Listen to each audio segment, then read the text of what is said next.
میرے رسول پاک سید عالم صلی اللہ علیہ وسلم نے جو معیار عزت قرار دیا ہے وہ تقوی ہے۔ قرآن مجید نے جو معیار عزت قرار دیا ہے وہ نہ کسی بڑے کا بیٹا ہونا، نہ کسی اعلیٰ نسل خاندان سے ہونا، یہ بھی وقار کی علامتیں ہیں، لیکن قرآن مجید نے کہا کہ ان اکرمکم عند اللہ اتقاکم، فرمایا اللہ کے نزدیک اس کی عزت زیادہ ہے جو اللہ سے زیادہ ڈرتا ہے۔ اور متقی نماز پڑھنے والے کو نہیں کہتے، متقی روزہ رکھنے والے کو نہیں کہتے، متقی حج کرنے والے کو نہیں کہتے، یہ بھی یاد رکھیں۔ متقی پرہیزگار اس شخص کو نہیں کہتے جو صدقات و خیرات زیادہ کرتا ہے، متقی پرہیزگار اس کو کہا جاتا ہے جو گناہوں سے بچتا ہے، جو غلطی نہیں کرتا وہ پرہیزگار ہے، جو گناہ سے حد الامکان کوشش کرتا ہے بچنے کی وہ پرہیزگار ہے۔ قرآن مجید نے کہا کہ اللہ کی نظر میں اس کی عزت ہے جو زیادہ پرہیزگار ہے، جو اللہ سے زیادہ۔ حضرت عبداللہ ابن مسعود رضی اللہ تعالیٰ عنہ سے کسی نے پوچھا تھا حضرت جی بڑا عالم کون ہوتا ہے، بڑا عالم کون ہوتا ہے؟ تو آپ فرمانے لگے زیادہ باتیں کرنے کا نام علم نہیں۔ کہا حضور پھر علم کس بات کا نام ہے؟ فرمایا جو اللہ سے زیادہ ڈرتا ہے وہ بڑا عالم ہے، اس لیے کہ قرآن مجید نے کہا انما یخشی اللہ من عبادہ العلماء، اللہ سے اللہ کے وہ بندے ڈرتے ہیں جنہیں اللہ نے علم عطا فرمایا ہے، وہ ڈرتے ہیں۔ تو عزت کا پہلا معیار، ہم سمجھتے ہیں بڑی گاڑی، نوکر چاکر، آنا جانا، یہ سارے باعث عزت ہیں۔ قرآن مجید نے کہا نہیں، تو اگر سمجھتا ہے نا میں وہ نواب خاندان سے ہوں، چودھری ہوں، تو میں باعث عزت ہوں۔ حضرت بایزید بسطامی کے پڑوس میں یہودیوں کا پیشوا رہتا تھا، آپ کی مخالفت کرتا، ساری زندگی اس نے مخالفت کی، یہودی اسے بڑا مانتے تھے، اس سے کوئی غلطی ہو گئی سارے اسے چھوڑ گئے، پہلے رئیس اعظم ہوتا تھا پھر غریب ہو گیا۔ ایک دن حضرت بایزید بسطامی گھر آئے تو بچے کے رونے کی آواز آئی، زوجہ سے پوچھنے لگے اس کا بچہ کیوں روتا ہے؟ تو کہنے لگی آپ کو پتہ ہے نا اب لوگ اسے چھوڑ گئے ہیں تو گھر میں دیا نہیں جلتا، بچہ چھوٹا ہے اندھیرے میں روتا ہے۔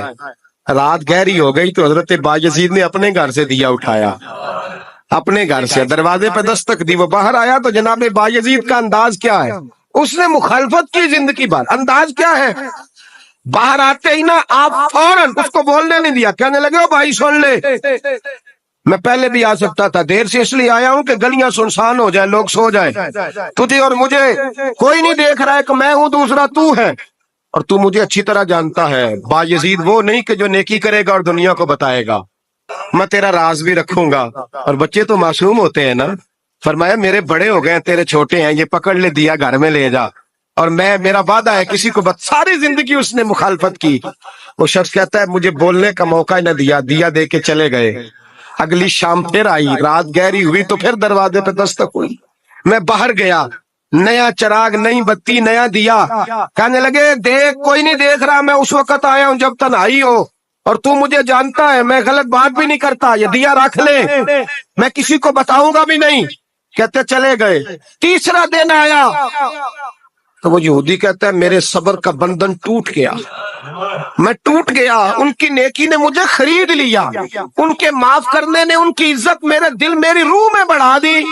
کہتے ہیں جب دروازے پہ دستک دی میں باہر آیا، انہوں نے دیا تھمایا، کہنے لگے دیکھ بھی کوئی نہیں رہا، اور تو مجھے جانتا ہے میں مصطفیٰ کا غلام ہوں، میں جھوٹ بھی نہیں بولتا، میں بتاؤں گا بھی نہیں، تیرا راز رکھوں گا۔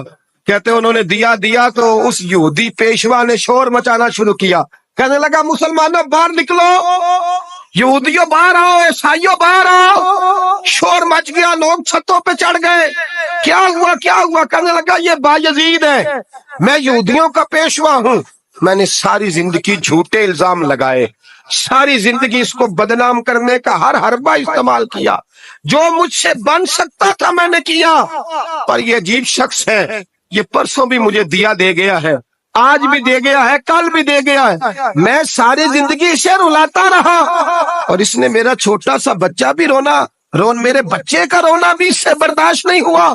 میں تم سب کو گواہ بنا کے کہتا ہوں میں جھوٹا ہوں، بایزید سچے ہیں، ان کا مذہب بھی سچا ہے، قرآن بھی سچا ہے، اسلام بھی سچا ہے، اور جس مصطفیٰ کا یہ کلمہ پڑھتے ہیں وہ محبوب بھی بڑا سچا ہے، یہ سچے دین کے ماننے والے ہیں۔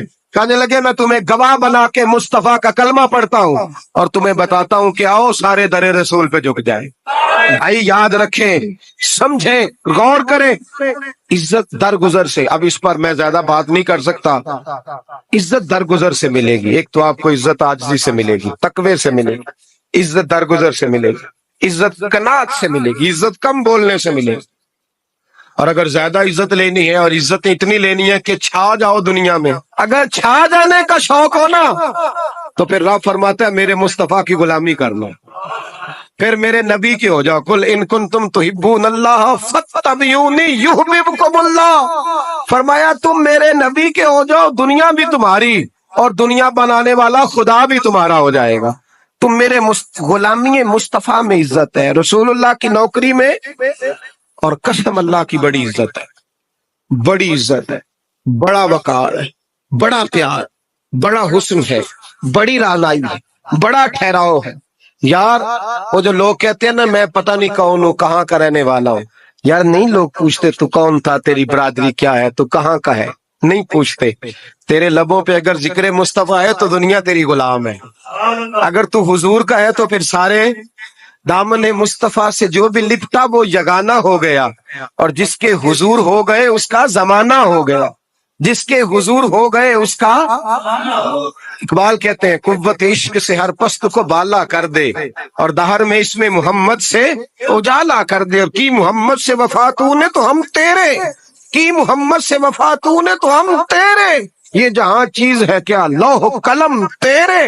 رسول اللہ کی غلامی عزت دیتی ہے، نبی پاک کی نوکری، اللہ کرے آپ بول پڑے آمین کہنا، نبی پاک کی غلامی عزت دے، حضور کی غلامی۔ یار بندہ بالکل بے عمل ہونا، بالکل تو میری طرح داڑھی رکھ کے پگڑی باندھ کے بس میں بھی چڑھ جائے تو کئی لوگ سیٹیں خالی کر دیتے ہیں، کہتے ہیں بزرگوں یہاں آ جائیں، حضرت جی یہاں آ جائیں، تو پھر عزت کس چیز کی ہوئی؟ سنت مصطفیٰ کی ہوئی نا، پھر عزت نبی پاک کی سنت کی ہوئی نا، وقار کی ہوئی نا۔ ایک صاحب، ایک بچے نے داڑھی رکھ لی تو مجھے آ کے کہنے لگے حضرت جی لوگ بڑے بڑے لقب دینے لگے ہیں۔ میں نے کہا کیا؟ کوئی کہتا ہے حضرت صاحب، کوئی کہتا ہے قاری صاحب، کوئی کہتا ہے حافظ صاحب، کوئی کہتا ہے علامہ صاحب۔ تو میں نے کہا تیری موج نہیں بن گئی، 4 سالوں میں حفظ ہوتا ہے، تجھے مفت کا لقب مل گیا ہے، عرص نظامی 8 سال میں ہوتا ہے، مفت کا علامہ بن گیا ہے، تجھے وقار نہیں دے دیا اللہ تعالیٰ نے، عزت۔ میرے اعلیٰ حضرت فرماتے ہیں عزت در رسول پہ ہے، عزت حضور کی۔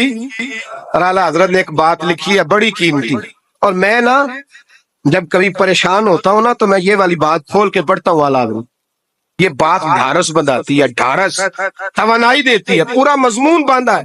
اعلیٰ حضرت کہتے ہیں بیروپیہ تھا مداری، روپ بدل بدل کے دکھایا کرتا تھا، بادشاہوں سے انعام لیتا تھا۔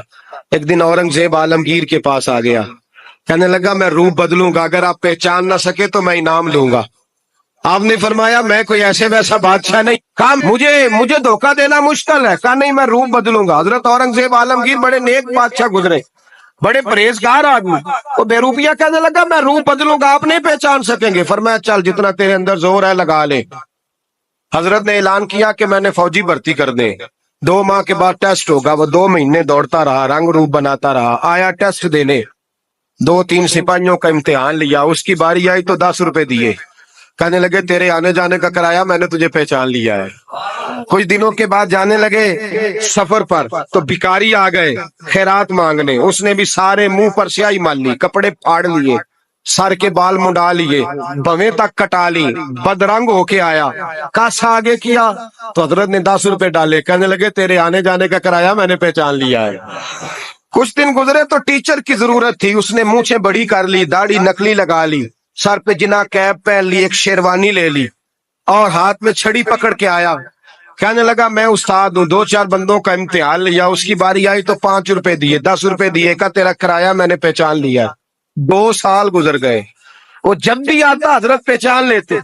ایک دن سفر پہ جا رہے تھے، بہت بڑا لشکر تھا، جہاد کرنے جا رہے تھے اورنگزیب عالمگیر، تو دیکھا ایک پہاڑی ہے، پہاڑی پہ لوگ جا بھی رہے ہیں آ بھی رہے۔ اورنگزیب عالمگیر پوچھنے لگے یہاں کیا ہے؟ کہنے لگے ایک بابا جی بیٹھے ہیں دعا کرتے ہیں، اللہ کے نیک بندے ہیں۔ اورنگزیب کہنے لگے یار پرانے لوگ سارے ہی اللہ والوں کو مانتے، یہ بھی مصیبت آئی ہے جتنی نہیں آئی ہے، سارے لوگ ہی مانتے۔ کہنے لگے ذرا میں دعا نہ کرا لوں، اچھے کام جا رہا ہوں۔